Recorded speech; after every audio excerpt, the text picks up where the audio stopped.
Welcome to all. Today you are going to learn one of the famous poetic devices, that is figures of speech. A figures of speech is a word or a phrase or word having a meaning other than its literal meaning. This technique is generally used by poets and lyrics to enhance the effects of what is being conveyed. Number 1. Simile. When a comparison is made between two unlike objects having at least one aspect in common, it is known as a simile. Words such as like, as, and so are used to make the comparison. For example, he fought like a lion and won the battle. Here the bravery of the person in fighting is compared to that of a lion, using the word like. Second figure of speech is metaphor. Here an implicit comparison is made between two unlike objects without the use of the words like, so, or as. Every metaphor is thus an implied simile. For example, children are the most beautiful flowers in the garden of humanity. Here the children are implicitly compared to a flower in a garden. Third figure of speech is personification. Often writers attribute human qualities, functions, or actions to inanimate objects as if they were human beings. Such a figure of speech is personifications. For example, the waves beside them danced. Here the waves are treated as human beings as if they could perform the action of dancing. The fourth figure of speech is epigram. An epigram is a brief pointed statement often showing an apparent contradiction. For example, the child is the father of man. The fifth figure of speech is antithesis. When two words or two ideas which are opposite in meaning are placed together in a sentence for the sake of emphasis, it forms an antithesis. The mere presence of two opposite words does not form an antithesis. For example, God made the country, man made the town. In this sentence, the two opposite ideas of God, creation of the natural surroundings, and man developing or modernizing it into a town, are placed together in the same sentence for effect. The sixth figure of speech is irony. Words are used to express the opposite of what is stated. Example, a good friend you are to give out of all my secrets. What is meant by good friend is that the person addressed is not a friend at all, as given out all the speaker's secrets. The seventh figure of speech is exclamation. In these figures of speech, there is an emotional expression for ideas or feelings through the choicest words. For example, what a piece of work is man. The idea of man being a great creation of God is conveyed explicitly. The eighth figure of speech is interrogation. An idea or fact is emphasized by using a question which does not require an answer instead of a statement. For example, who can but evade the sting of death?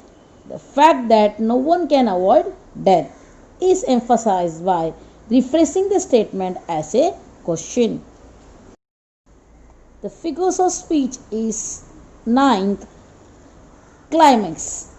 A set of related ideas or statement is expressed in the order of increasing importance and intensity, and the ending is the most impressive idea. Example, the spectators smiled, giggled, and finally burst into a laughter. The expression of joy of the spectators is arranged in the order of its increasing intensity, finally resulting in the most impressive one. The 10th figure of speech is anticlimax. It is the opposite of climax and signifies a sudden and at times an absurd descent from the higher to the lower. For example, a lie is a sin, an amiable act, and useful help in time of trouble. The 11th figure of speech is hyperbole. Sometimes for emphasis an idea is exaggerated, which is known as hyperbole. For example, 10,000 saw at a glance. The fact that the poet Wordsworth saw a large number of daffodils is exaggerated by the use of the expression 10,000. The 12th figure of speech is tautology.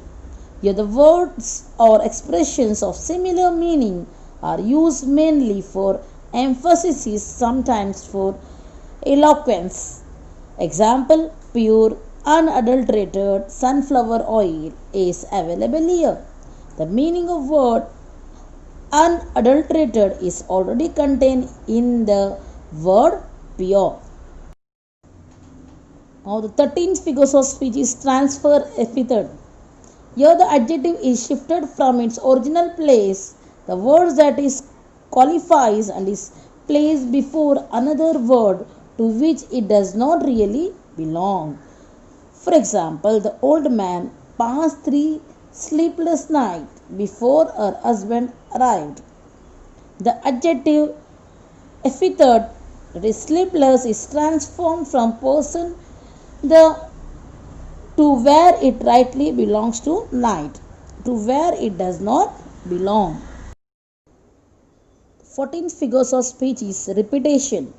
A word or a phrase or a line which is significant is repeated in order to raise the effect. Example, rain, rain, go away. The repetition of the word rain conveys the meaning more effectively. The 15th figure of speech is inversion. The normal order of the word is suitably rearranged for the purpose of emphasis or rhyme. Example, rest in the bottom lay. The normal order of words would have been rest lay in the bottom. The 16th figure of speech is alliteration. Here there is a pleasant repetition of sound characterized by a letter or by a syllable.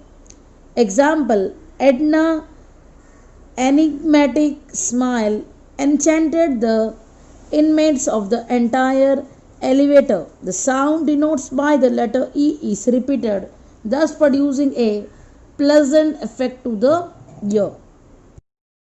The 17th figure of speech is pun. Pun is a play or words having similarity of sound but carrying a different meanings, both which are applicable in the context of the statement.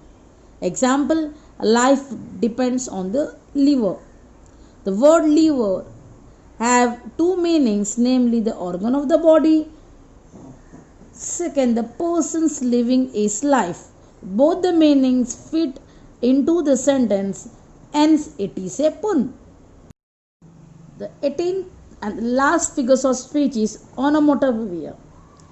Words denoting sound are used to dramatize the effect.